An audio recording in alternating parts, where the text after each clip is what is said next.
Hi everyone, welcome back to my channel. Today I'm going to be talking about tips on how to be the most successful entrepreneur. My name is Amanda Rabideau, founder and CEO of Arch Collective. Over the last 5 years, I've been focused on growing Arch Collective, my marketing agency, as well as helping my clients, which are B2B tech startup companies, grow their business and achieve their business goals. So with that in mind, let's dive in. Tip number 1, build a strong team. Surround yourself with talented, driven individuals who believe in your vision. And also, don't be afraid to surround yourself with people who have varying backgrounds or differences from your opinions. You want to be aligned on the vision, but how you get there, having that tension or having conflicting opinions isn't necessarily a bad thing. Often this can be helpful in eliciting the best idea or other ways to actually crack into the market that you're trying to break into. At the end of the day, a great team is the backbone to a successful startup company. Second up is you've got to focus on customer acquisition. Implement effective sales and marketing strategies, not only to attract customers, but also to retain them. Your growth depends on expanding your customer base. You want to be thoughtful about this expansion.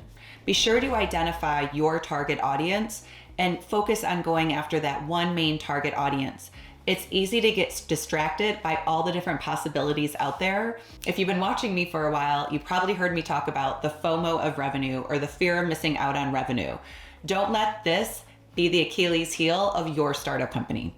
And at the end of the day, most companies are going to need some funding.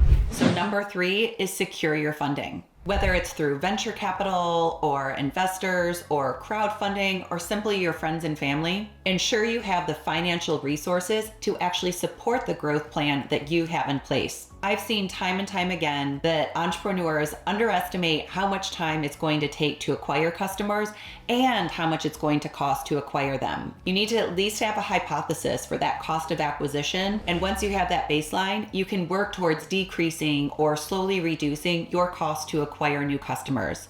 Be sure to keep track of this though, as it's a critical KPI to your startup success. And next up is to optimize your operations. You need to streamline your processes, you need to invest in technology, and you simply need to improve efficiencies. These will all help you scale smoothly and sustainably. And lastly, stay agile. The startup world is dynamic.